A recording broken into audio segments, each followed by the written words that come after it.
This is part 2, and I am back, and we are in Ecclesiasticus chapter 9, verse 5. If you haven't seen video 1, do hop over there first and then come on right back here.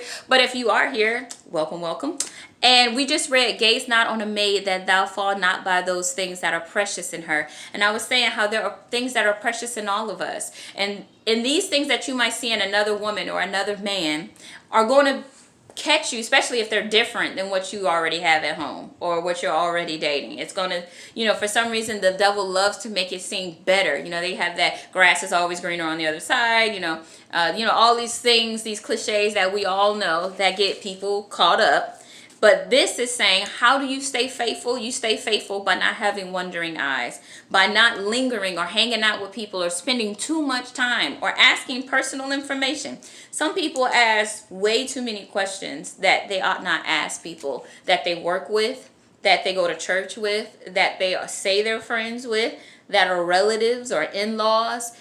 The Bible is telling you, gaze not on a maid. Literally, if you got maid servants in your house or people that work for you, don't even gaze at them in a way where you would notice, certain characteristics that ought not be noticed if you're married. So it helps you to stay faithful. How do you stay faithful and not cheat on somebody? Don't gaze too long. Number 6, give not thy soul unto harlots, that thou lose thy inheritance. This is what this verse is talking about. The first one I already explained, but this one here is talking about losing an inheritance. Losing an inheritance sounds like divorce to me. Don't throw your life away for a man or a woman that has precious, some of them may very well have unique qualities and things like that. Some of them don't know that you're married or engaged or talking to somebody else. So in their mind, they're doing everything right and you're doing everything wrong, if you're the cheater, of course. If you're not, then they are doing something wrong, right? Because it means it's not you. And when you do these things, you are risking your whole livelihood. You're risking raising your children. You're risking having another man or another woman raise your children. You're risking not having them at all. You're risking forfeiting the life that the Lord created for you to be able to enjoy and to be a part of, because you gave your soul unto a harlot, because you gave your members, your body, your attention, your too much of you, really to someone that should have never been in that position. Verse 7 says, look not around about thee in the streets of the city, neither wander thou in the solitary place thereof. Ooh, what could that mean? Let me give you some ideas. So it says, look not around about thee in the streets. We all know what the streets mean. That's how y'all know some of these people was urban. It says, do not go looking in the streets for stuff. How many times people tell you, stay out them streets, stay out them streets? This is telling you, stay out the streets. Okay, do not be out wandering into everybody else's streets, everybody else's business, looking like you single, acting like you single, ready to mingle when you know you got a wife, you know you got a husband, you know you're in a relationship. Because if you act single, then people will think you single. And if they think you single and they do things and you know you're not single, or if you tell them, both of you trifling, if that's the case. And I know sometimes that is the case. Sometimes people know and they don't care. But I want to let you know, the Bible says the righteous, and this is how you know the right man or woman to marry. You don't marry. The Bible says, do not be unequally yoked. Don't yoke yourself with somebody that will be like this, because then you're going to go through hell because they want to be hellish. You're going to go through turmoil because they bring turmoil. You're going to be going through fighting with demons and the devil and all kinds of stuff because they bring the spirits. And now they sleep with you, or they lay in your house, or they come visit you, or they hanging out with you. And guess who you hanging out with? Whatever else they're bringing. So when you see them bring that stuff your way, if you're not married to them, and you see that they act like they are just too available, you don't go further than where you already know. The Bible says, do not tie your soul to a harlot. Okay, do not give your attention to them. Do not put your time into them, because they will let you down. You are not going to get a leg up or be the number one dime piece and all that. That's for the streets. The Bible tells us to stay out the streets. We got to do better, because we're called to do better, to be an example to the lost. You can't be an example to the lost when you don't look no different. Your house don't look no different. Your voice don't sound no different. Your music ain't no different. Your attitude ain't no different. We must be a peculiar people. A royal priesthood is what the Bible tells us to be. So I encourage you to do that. So that's the first part, right? Neither wander thou in the solitary place. The solitary place, where you can go by yourself and then you are entertained with people that you probably don't know. I mean, that to me sounds like a strip club. Don't go into strip clubs by yourself or nightclubs. People go in solo, come out not solo. Like, I know there's songs out about that too. They go into clubs and they don't want to leave with people, or they go to clubs knowing they're going to leave with people. Probably not a good idea. And if you're married, some people will say, well, I don't mind my husband going to the strip club, or I don't mind my wife going to the strip club, long as they don't bring them home. Well, how foolish that really is, because this is talking about neither wander thou in the solitary place. We shouldn't be going into places like that, because we don't know what spirits it brings. We don't know what kind of attraction that person might tap into that maybe your husband or your wife don't tap into. And now you're looking at their precious, stuff that's precious in them. I'm trying to find where it says in the verse, you're finding something precious in that person, or precious in your own eyes, and now you thinking and you questioning your own marriage, or you start to become questioning of you, or you become a regular. So now you taking money out your house to go put it in somebody else's house, or you start taking somebody else on dates that you met in a club, and you're tearing resources, and you're losing your inheritance, you're losing your wife, you're losing your children, because you're absolutely fooling yourself if you believe that when you're cheating, the other person has no idea. Sometimes people don't want to acknowledge that their spouse is cheating, so they just pretend like they don't see anything until they are slapped with it and they have to address it, or until they get fed up. Tired of dealing with the demon spirit, tired of having to compete with a woman they can't see or a man they can't see, and now they're just like, look, you're going to have to choose me or that person. And sometimes they don't choose you. Sometimes they choose what they see precious in somebody else. And if that does happen, you must know that's because they were never meant for you. They were always in the streets. You just didn't see it, or didn't want to believe it or accept it. Sometimes it's better people take off than they stay. 8. Turn away thy eye from a beautiful woman, and look not upon another's beauty. For many have been deceived by the beauty of a woman, for herewith love is kindled as a fire. You see a pretty face to have people do stupid things, say dumb things, do worse things.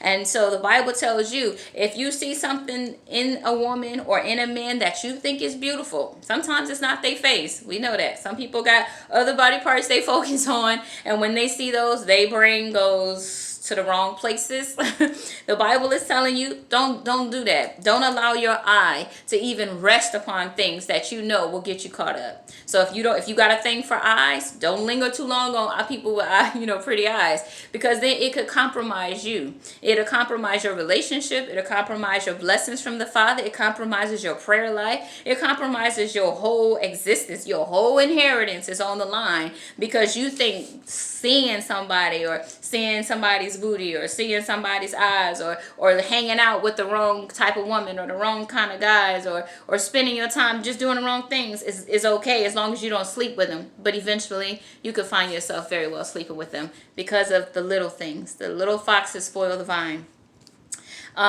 Number 9 says, sit not at all with another man's wife, nor sit down with her in your arms, and spend not the money with her at the wine, lest thine heart incline unto her, and so through the desire thou fall into destruction. That is the line. That right there is the verse. We can almost close the book on that one.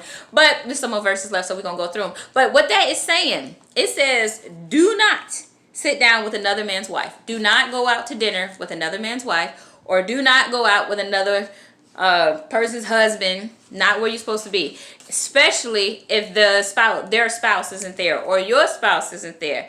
Because you don't have no business doing that. That leads to terrible, terrible trouble. Because you're going to console into that person, and that person is going to want to console into you. Which means you're now putting each other in a weird place in each of your lives that could lead one of you or both of you into trouble. Nor sit down with her in your arms. Do not.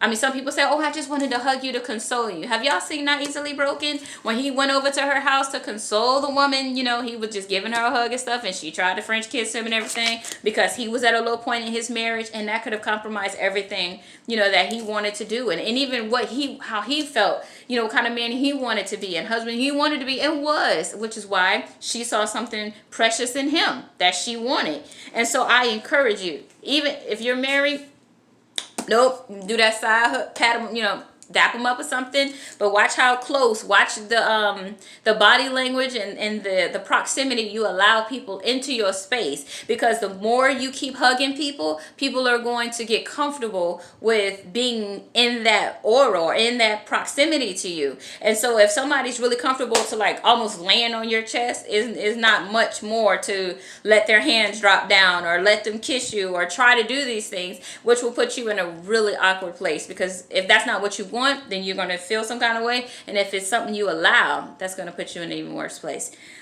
So body language and proximity, keep people off of you. Keep a distance, a safe distance. You can, and it says, do not get drunk with people. Do not spend your money on wine with her or with him.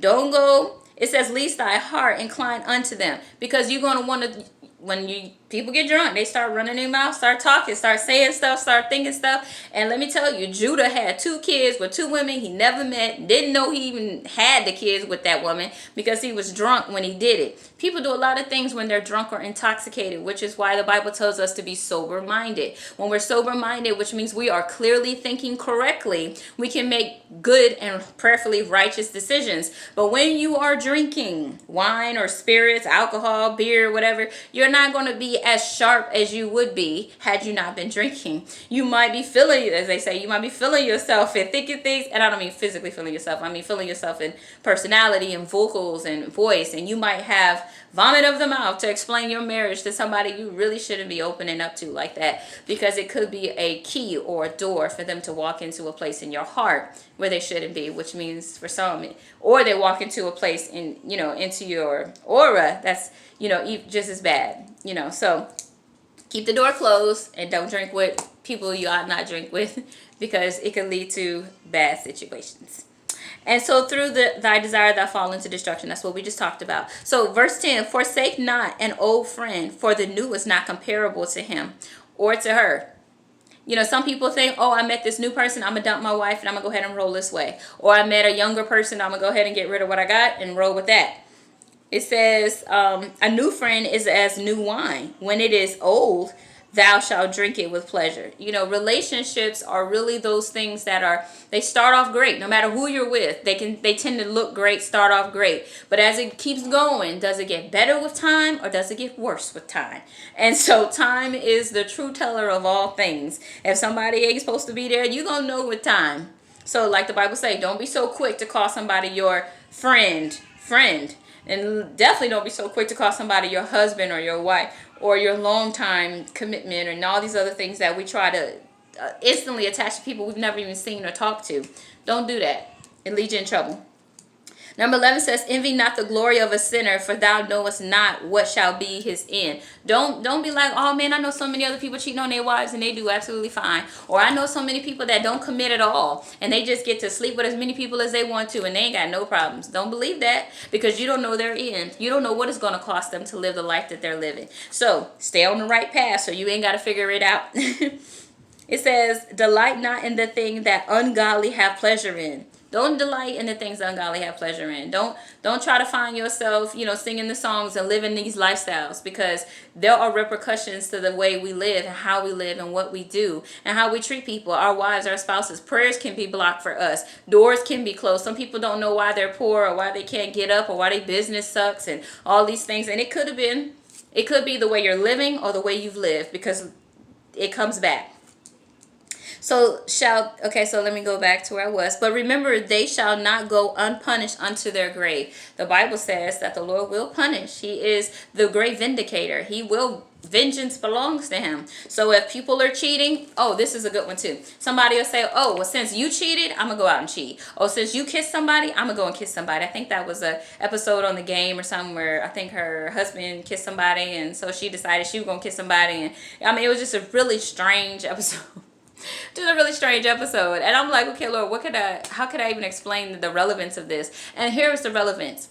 Just because someone does something that sins against the Father, that does impact you, does not validate you to sin against the Father to impact them. We are to be holy because our Father is holy, even if those around us who are not holy. So don't compromise your morality and who you are to just, to get back at somebody else, because that's petty. And we as believers, we don't get down with pettiness. This is video 2. I'll be right back with video 3. So hang on. Be right back.